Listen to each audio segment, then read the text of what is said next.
Om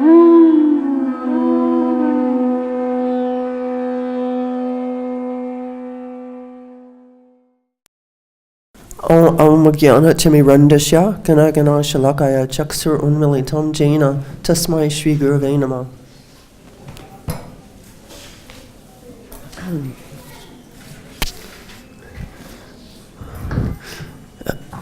I love the introduction to the Bhagavad-Gita as it is, and I'm so happy that they made it as a small book and just mass distribute it, hundreds of thousands of it. It's such an excellent book. It has everything in it. I had told Parvati Mataji that I would be telling some stories of Prabhupada, that most of these stories have not been written down anywhere. Some of them you may have heard, and probably a lot you haven't. So we just had 2 weeks ago the 40th anniversary of Juhu Temple in Mumbai, and it was a wonderful festival. I was there because I lived there for 5 years, but when I lived there, Prabhupada was not there. But I was doing a magazine for the 25,000 life members that they have in Juhu. Well, they probably didn't have that many back then, but now they do. And so I thought, who's the most important people that I should interview? I thought the two most important people here in Juhu, or that I should interview, is number one, Sumati Morarji, because she was still alive, So I went to her house at least 3 times. Went there. First time I went, we talked out in the garden, and Mataji told me, the time that I miss Swamiji most is at sunset, because that's the time that he would walk by my garden and come in and sit for a few minutes. And then one day she gave me a tour of her house. Her house was a bungalow cum mansion. She had these going down 2 sides of the house were long corridors, probably as wide as this room. I'm thinking like 18 feet or something, maybe. And then all the way long distance, and then you turn in another distance. And what did she have there? She had all ancient artifacts from India. In fact, her house really, if you want to know the truth, it looked like the National Museum of India. She had so many wonderful things there. And then she took me into her puja room. And Mataji had hundreds of Shilas. She had one full-time pujari, but then she herself, at nighttime, she told me she would put them to bed, and they all got like wraps at night. And so many Shilas. And she also would talk to her Shilas. And she would tell them, what's happening in her life, what problem there is, what happiness there is, like that. She would talk to her Shilas. And some people don't know this, but Sumati Morarji was the vice president of Sri Nathaji Temple in Nathadwar, Rajasthan. She was the vice president, and I asked her, how often do you go there? She said, just about every weekend. I just get a private plane, and it takes me whenever I want to go. And so that's what she did. And and I took a lot of photos of her also. So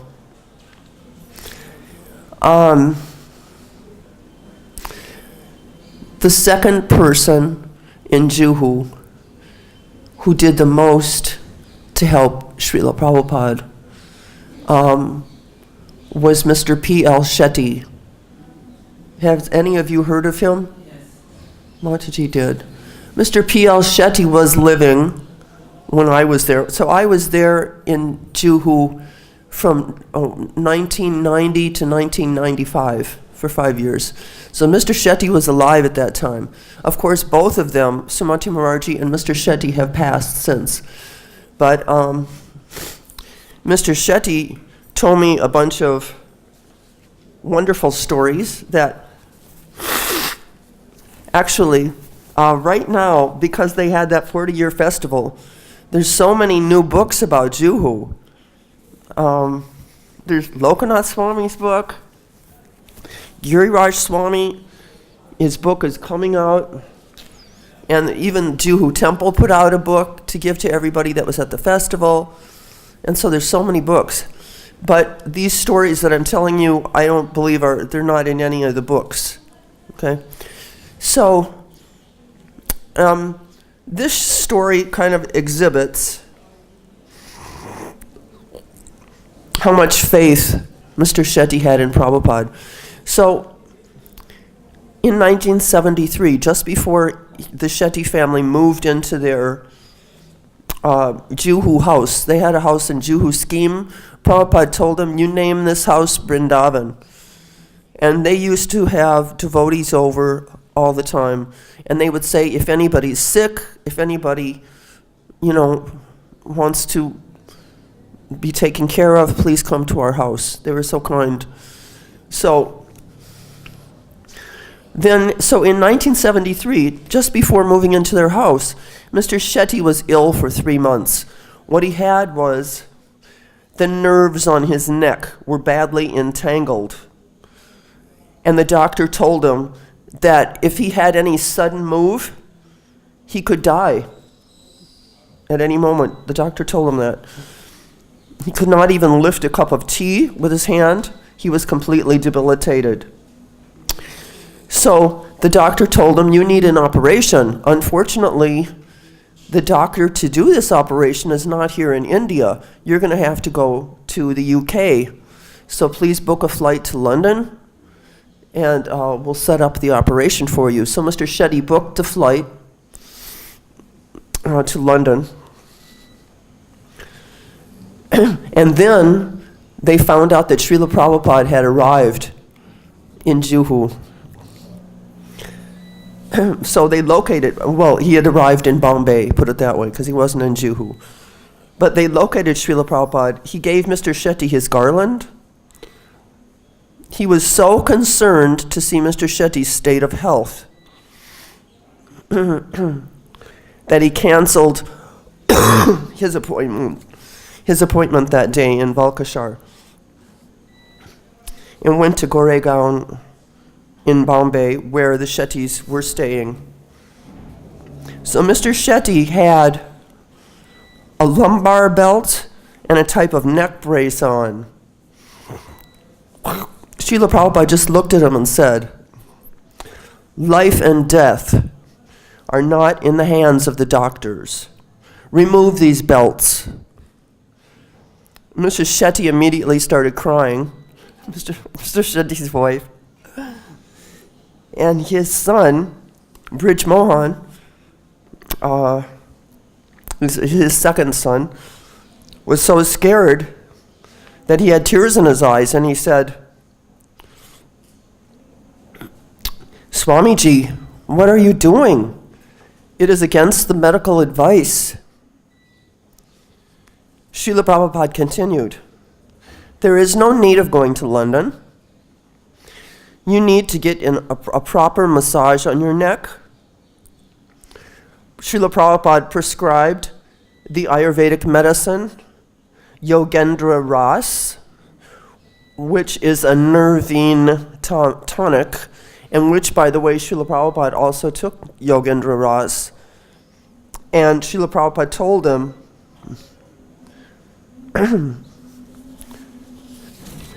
you can get this in the pure form only in Kalbadevi. And he told him which shop to get it at. And Prabhupada said, you will be all right. Nothing will happen to you. So he went to get a massage in Malad.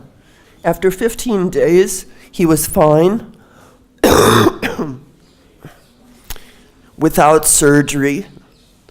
Later, after 1 month, he saw the big orthopedic surgeon who said to him, "Shetty, you are living?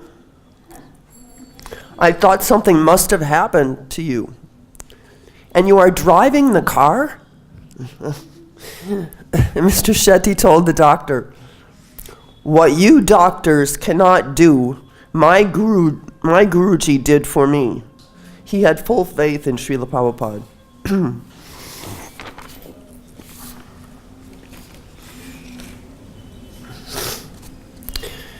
And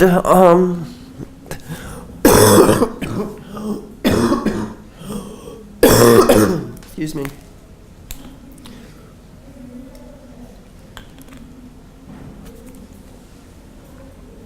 So,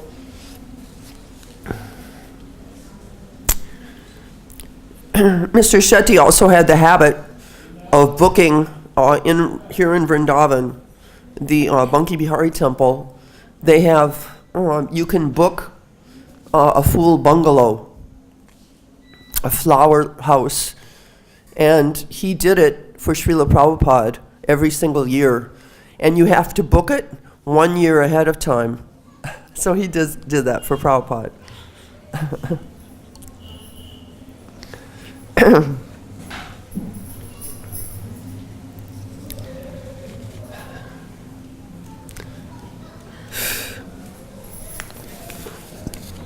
Okay.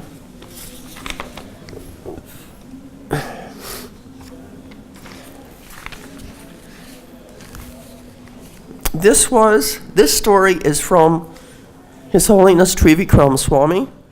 It's from 1968 or 69. They were at Tittenhurst Park, which is John Lennon's house, and John Lennon was so kind that he let the devotees and Prabhupada stay there for 2 full months. And so Srila Prabhupada looked at all the devotees, and then he picked out one devotee, and he said, "So, Ishan, are you remembering Krishna?" And Ishan said, "Well, Srila Prabhupada." And Prabhupada said, "That is all right. You just remember me remembering Krishna." So then I liked this story, so I was telling this story a few places, and I didn't know Ishan. Then Ishan came to Alachua, Florida, which is where I stay, and I told him, "Oh, Ishan Prabhu, that story is wonderful. I like it so much." He said, "Yeah, well, Trivikram told that story about me. I'll tell you a story about Prabhupada and Trivikram." It's kind of like a tit for tat, you know. So Ishan and Trivikram both were massaging Prabhupada on alternate days. And then after some time, this was also Tittenhurst Park, after some time, Trivikram, actually Trivikram wasn't a sannyasi at that time, so Trivikram Prabhu at that time, said to Ishan, "Ishan, you know, I've been thinking, I'm really, really getting into the groove of massaging Srila Prabhupada, and I think that I should do it every day." So, I mean, how many people here, if you have the most nectarian seva in the universe, would just be willing to let somebody usurp it from you? You know, I don't think so, right? So it so happened that day, Ishan was massaging Prabhupada, so he asked Prabhupada, he said, "Prabhupada, you know, Trivikram says that it's probably better if he massages you every day instead of every other day, and that means I wouldn't be able to massage you. Do you agree with that?" And Prabhupada at the time was laying on his stomach with his head down on his stomach. He didn't even move his head. All he did was lift his arm and say, "Any fool can do." So that answered that question.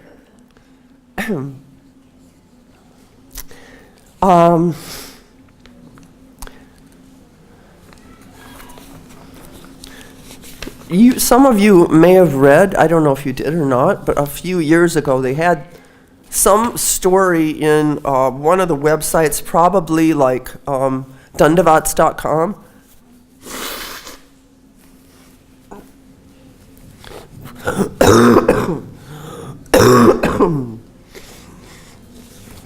And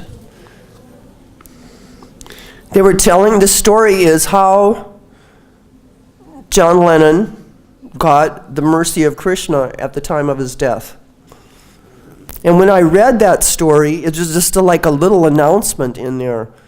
I said, well, geez, this is a nice story, but they're leaving out so many facts and things. So what I did was I called the devotee himself.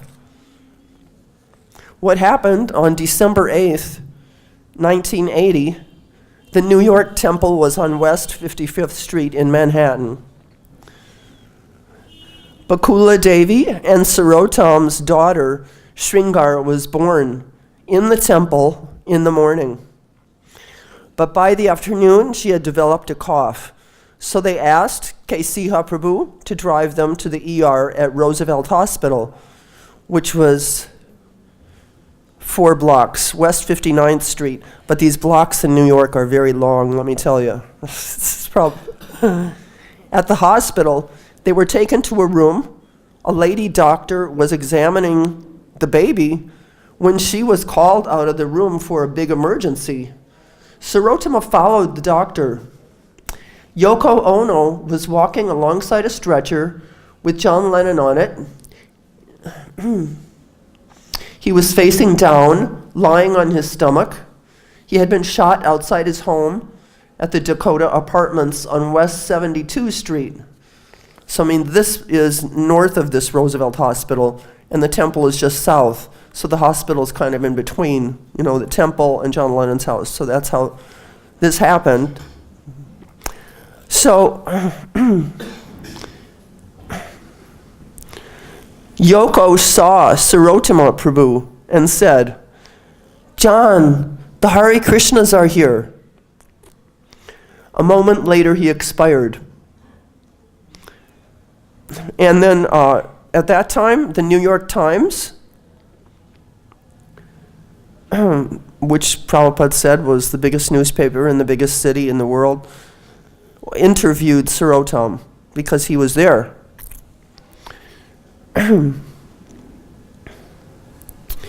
So, the way I just see it, he got the blessings of Krishna. And I'm so happy because he had done seva, and now Krishna wasn't leaving him alone at the time of his death. I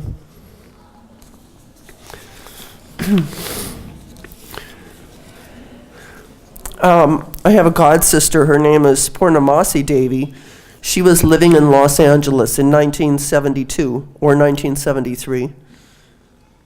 Prabhupada was visiting, and in the morning lecture, he just mentioned as a side point, man can live alone on bananas, milk, and coconuts. So this kind of stuck in her mind. She helped prepare his lunch every day. In essence, they made Prabhupada kind of a Raja Bhoga every day, everything, rice dal, chapati, pakoda, salad, everything, full everything.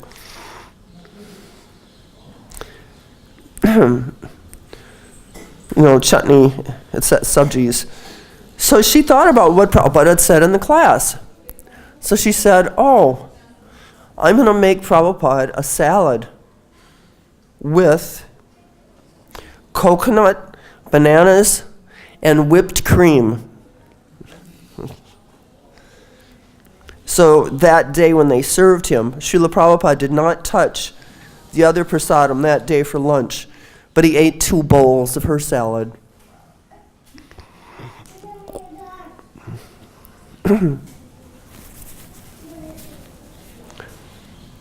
Her son was born in 1973. And they waited till he was several weeks old to give him his name. They just called him Das. Srila Prabhupada telegrammed from Bhubaneswar. Nanda Kumar.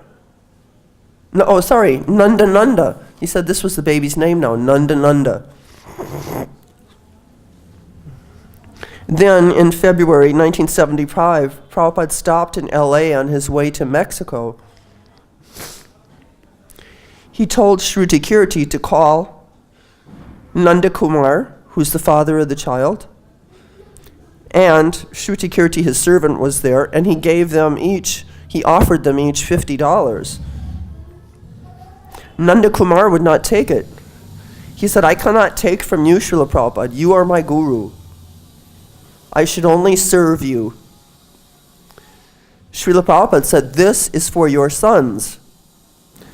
I can give this to them, but not to you because you are my disciples, and you must give everything to me.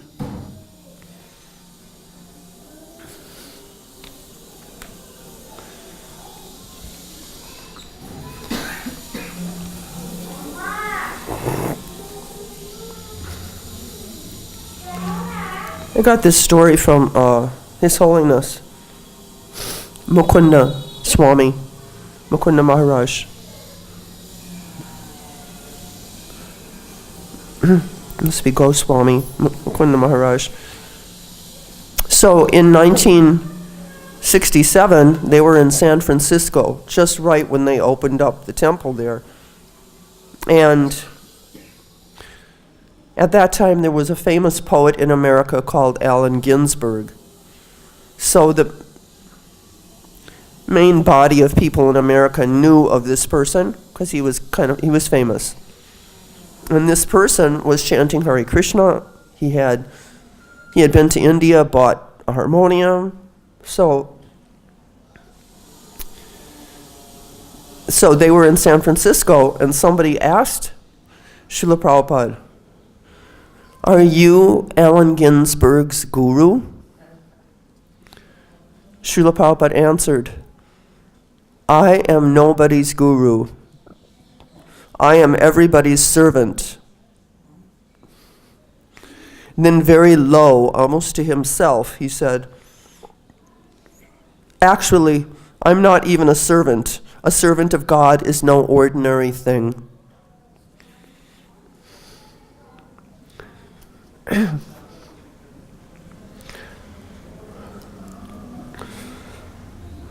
So there's a few stories about scientists. One time, the scientists were stating, this poison is colorless, odorless, and tasteless. And Srila Prabhupada asked, who tested that it was tasteless?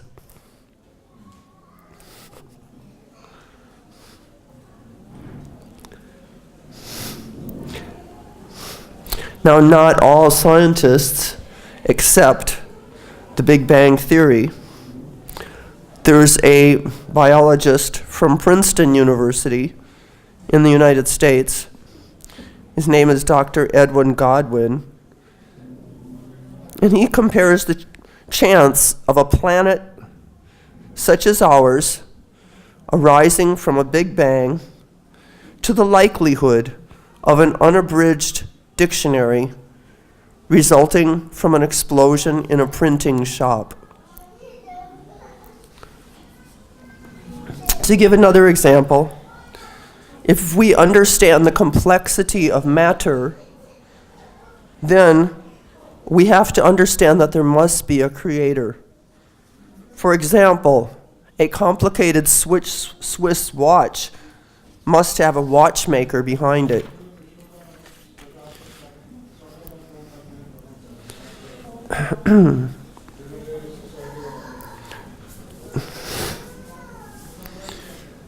So, using that same example, it would be like, you would say, the Big Bang Theory means you have a building and it's got hundreds of watch parts in it. And then there's a big bang, and out pops a completely finished Rolex watch. You know, this doesn't happen, okay?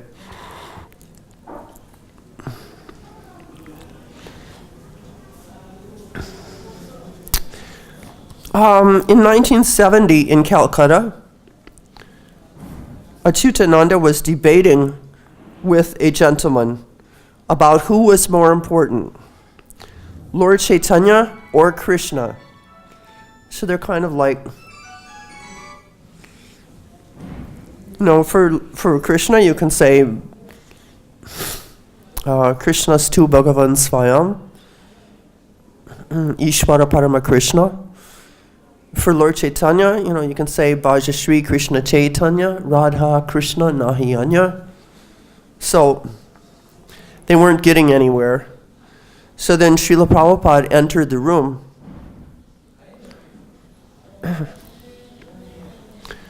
Finally, they presented the question to Srila Prabhupada, and he just gave a one-word answer.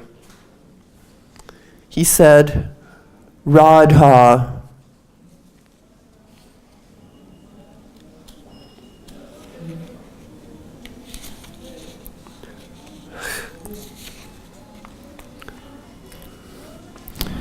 One time at the airport, a reporter asked, if your movement is so important, why do you have so few followers? And Srila Prabhupada answered, because we have 4 rules. No illicit sex, no intoxication, no gambling, and no meat eating. And the reporter said, oh, I see.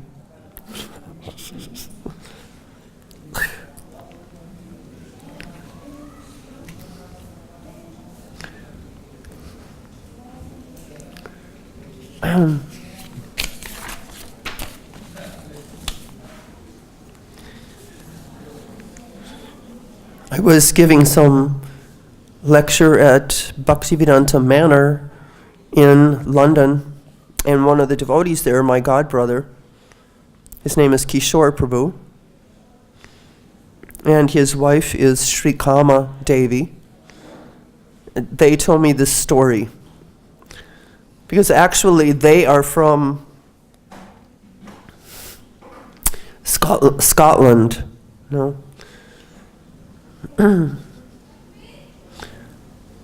So,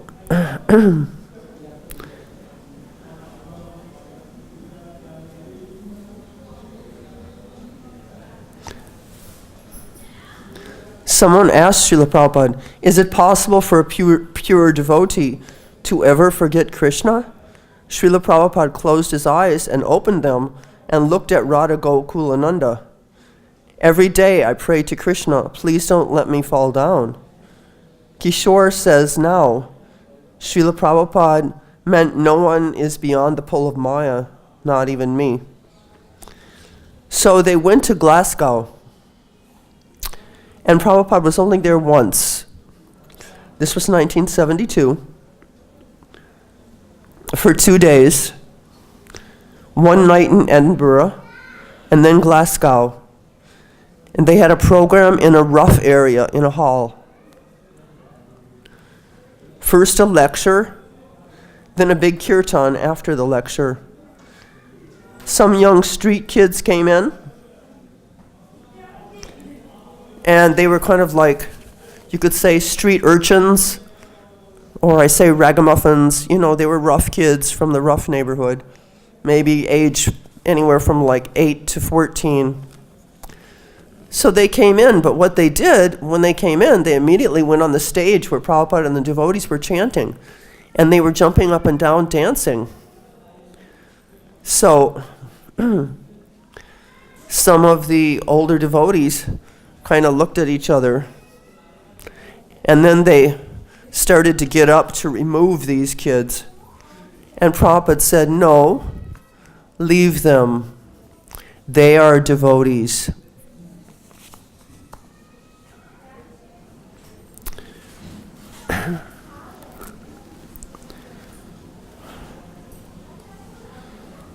Before Srila Prabhupada went to sleep, he said, I pray to Krishna every night to please protect me from Maya. And then, in a Bhagavatam lecture, Srila Prabhupada said, but my disciples flirt with Maya.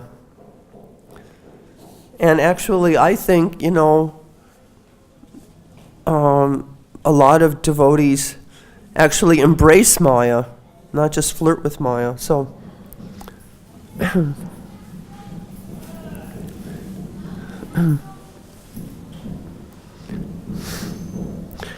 they were in Berry Place in 1973. Yogeshwar Prabhu was shouting, Srila Prabhupada, you are Radharani's mercy personified. Everyone said, Jai. Srila Prabhupada said softly, Radharani's mercy contaminated. In other words, he was very humble.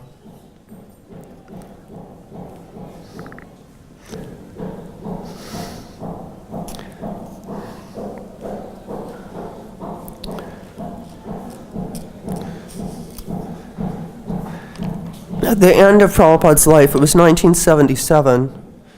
He was in London. His health was precarious. He told Abhiram during a massage, no matter what happens, my death must be glorious. No tubes or pipes. One day, he told Pradyumna he had a dream in which he saw the Vishnu Dutas coming to take him to the spiritual world. And they were fair-skinned and blue-eyed, like his Western disciples.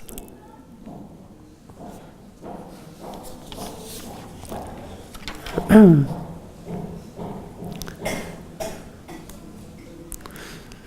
this is nice. In 1977, here in Vrindavan,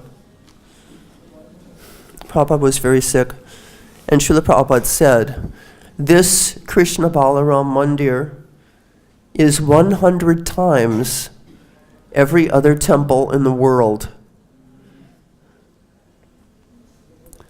And then on his rooms at the Radha Damodar Mandir, he said, they are my eternal residence, and they are the hub of the wheel of the spiritual world.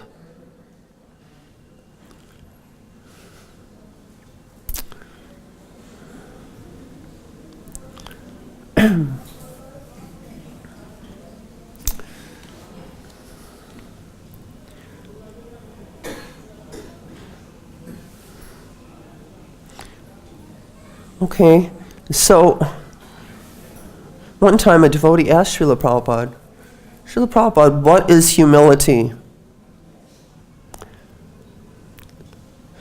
So we may think humility means to be meek, shy, submissive. But Srila Prabhupada told this devotee, humility means to act boldly for Krishna.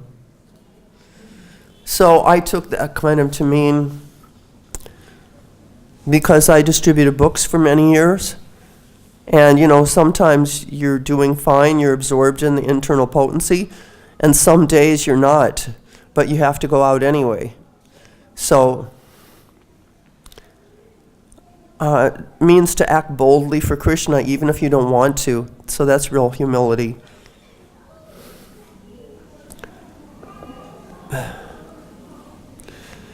They were on a morning walk in New York City. Srila Prabhupada stopped and looked up at some birds singing in a tree. Oh, they are chanting Hare Krishna.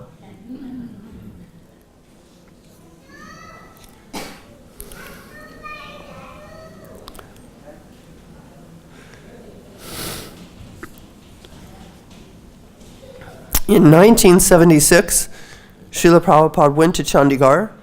He actually went with Mr. Shetty because that's where his father was living, close to there. So they gave a lecture, and in the lecture somebody asked, a question. Sai Baba is the Lord himself. What is your opinion of this? Srila Prabhupada's answer. We are rascals, so we do not know all these things. We know only that Krishna is the Lord. We are not very scholarly. We know only Krishnastu Bhagavan Swayam. Only Krishna is the Lord, and the rest are all cheaters.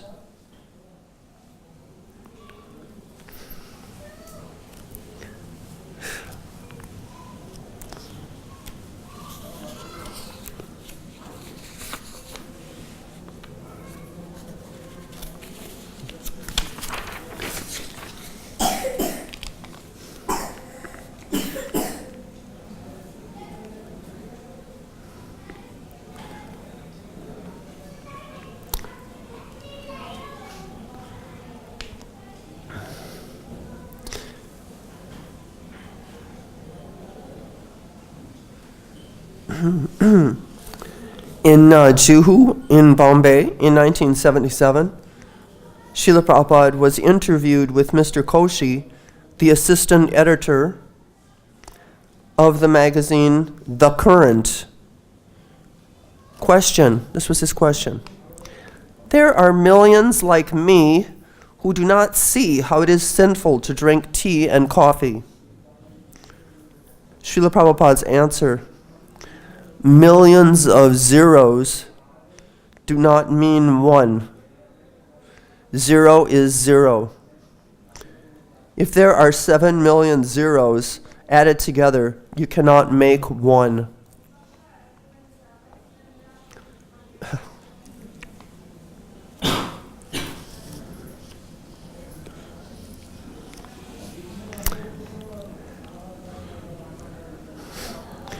So sometimes people ask, how can I get to know Srila Prabhupada more, because he's not in his physical presence on the planet anymore, but I want to, get shiksha from him, and I want to get his mercy. So basically,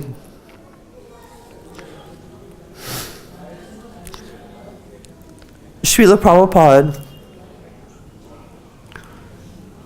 got up, he woke up every night at 12 midnight or 12:30 to translate for us. I mean, who would do that? If I say to any of you, Prabhu, can you do me a favor? We have a service that we want you to do for the rest of your life. We want you to wake up at midnight or 12:30 and do this service. How many people would do that? But Srila Prabhupada did that. Who could not love such a person? So basically, we simply have to read his books. And then if we can read the books, we'll get blessings.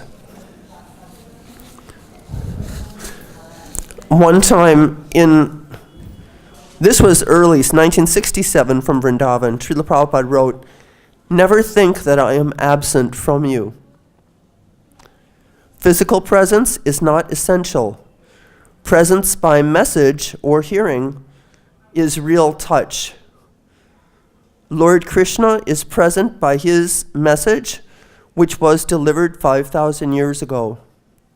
We feel always the presence of our past acharyas simply by their immutable instructions."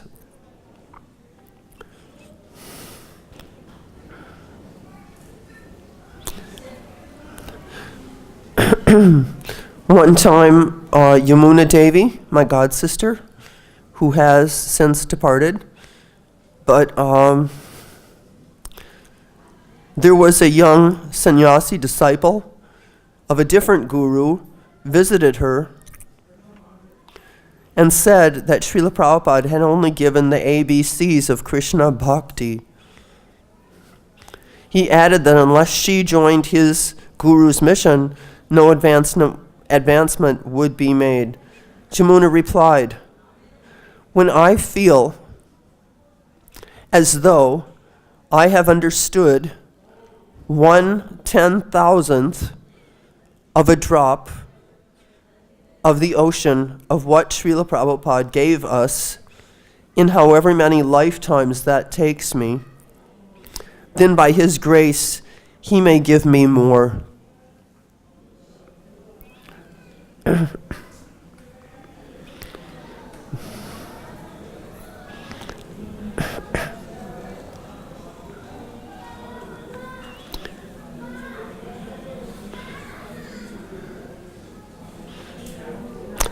Once, this was very early, before Achyutananda Prabhu, before he became a sannyasi, before he ever went to India, and he went very early, 1970 or I don't know what year, but very early. So he asked Srila Prabhupada, "Where do you live in India?" And Srila Prabhupada answered, "Vrindavan."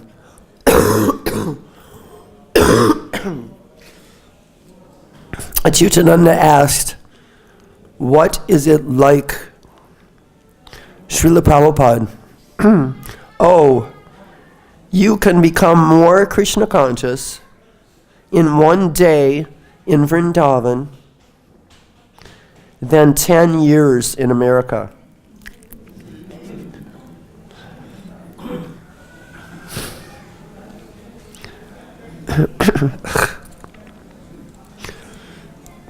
And then on that trip also, Achyutananda was learning how to make chapatis.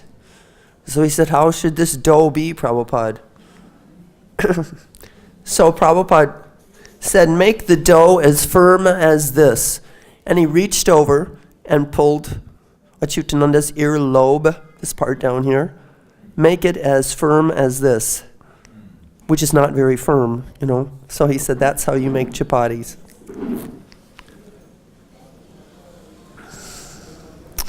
So, regarding renunciation,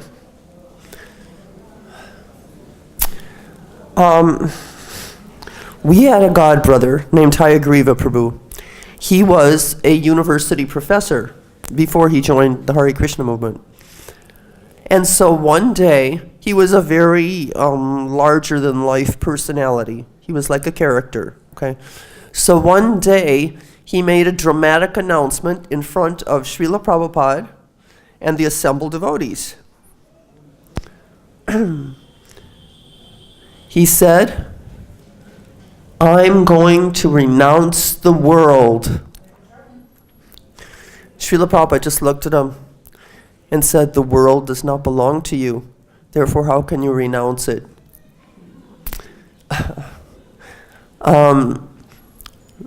Prabhupada said, "Everything belongs to Krishna." Renunciation presupposes that you own something, but if you don't own it, you can't renounce it. Everything belongs to Krishna. Lord Krishna steals the butter. Lord Krishna steals the hearts of the devotees. But actually, he is not stealing either, because they already belong to him.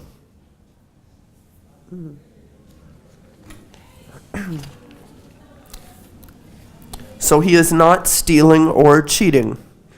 We are stealing or cheating when we enjoy separately from Krishna. And basically, they say in the whole material and spiritual world, there's only two things. There is Krishna, and there is Krishnas. It means Krishna and what belongs to Krishna.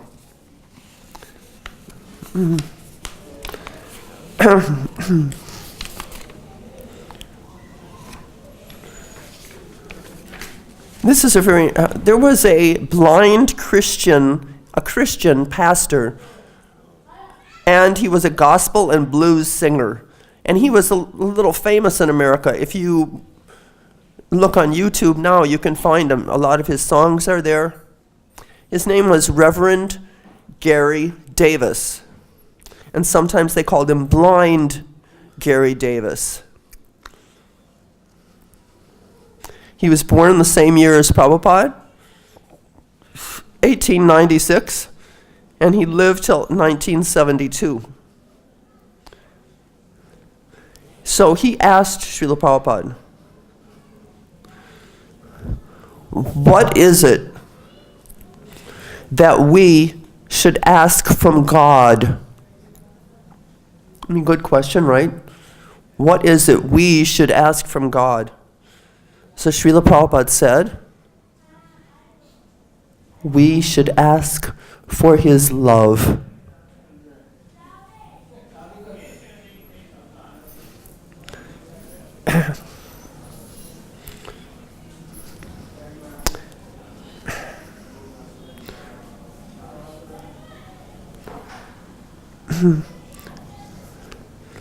At the Victoria Memorial in Calcutta, it was being constructed. Srila Prabhupada told the devotees, I went to the top by the scaffolding. And it's a very tall building. It was built between 1906 and 1921. It was a 15-year period. And it's 184 feet, or 56 meters. So very tall, and he climbed the scaffolding.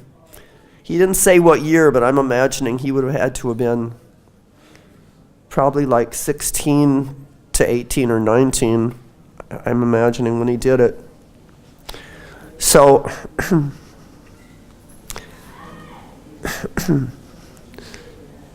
the devotee said, Srila Prabhupada, you're so brave. You were brave. And Prabhupada said, yes, I'm still brave. Otherwise, how could I come to the West all alone to just start this movement? And then Prabhupada said, some astrologer, when I was a child, he said, this boy, for executing his purpose, he will enter into fire.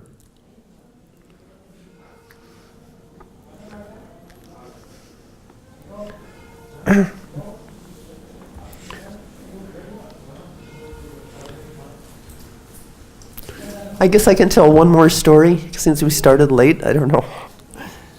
In Toronto, Canada, they were looking for a temple building. They found a huge old church, but it was very costly. They asked Srila Prabhupada if it would be a good idea to purchase it. Prabhupada said, no, you would just be purchasing anxiety.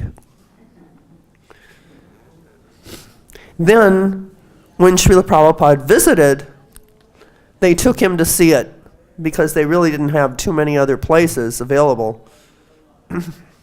He loved the place, and he told them to get it. But Srila Prabhupada, wouldn't we just be purchasing anxiety? Srila Prabhupada put his fist down. No. There must be anxiety. So this is an example of spiritual anxiety, or how there can be anxiety on the spiritual platform. So thank you very kindly for putting up with me.